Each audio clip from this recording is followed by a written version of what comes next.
they bring in Geno Smith, who feels like a very un-Raiders-like quarterback. He's boring. Geno Smith is boring. And the Raiders traditionally have not wanted those boring quarterbacks. They've still got like the ghost of Al Davis saying, we just want someone who's going to be absolute box office. Geno Smith isn't box office. And I think it's exactly what they needed. Pete Carroll and Geno Smith feels like the grown-ups are now making the right sort of decisions in Las Vegas. There are a few teams that I'm more excited about the turnaround of than this Raiders team. You would have thought that team has had 7 different starting quarterbacks since 2022. They would, they would get a top 5 draft pick in that time. Nope. They're very much in a. Yeah, they've never bottomed out. They've never bottomed out. That's the problem. Last year would have been the year Yeah. had they not played really well at the start of the year, because Antonio Pierce had them going and beating the Ravens and everything, and he's like, yeah, that's exactly it. So to sort of try and change their sort of puddle of no man's land.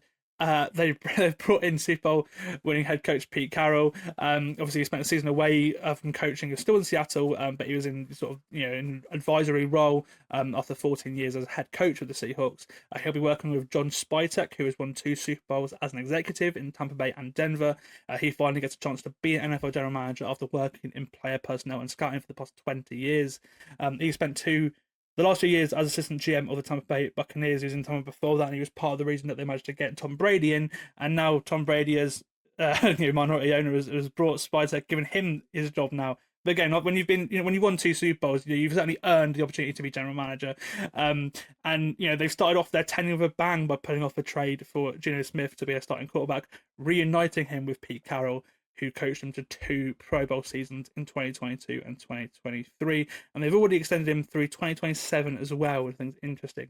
So they've added some experience to a very young team that could have several rookies starting. When they fired Antonio Pierce, did you see him going in a direction like this? No, I didn't. They have been very un-Raiders-like with the things that they have been doing.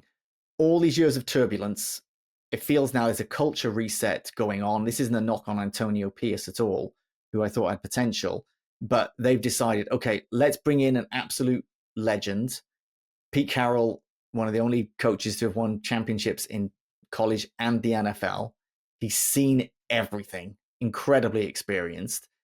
They've got a GM who's also got piles of success and experience.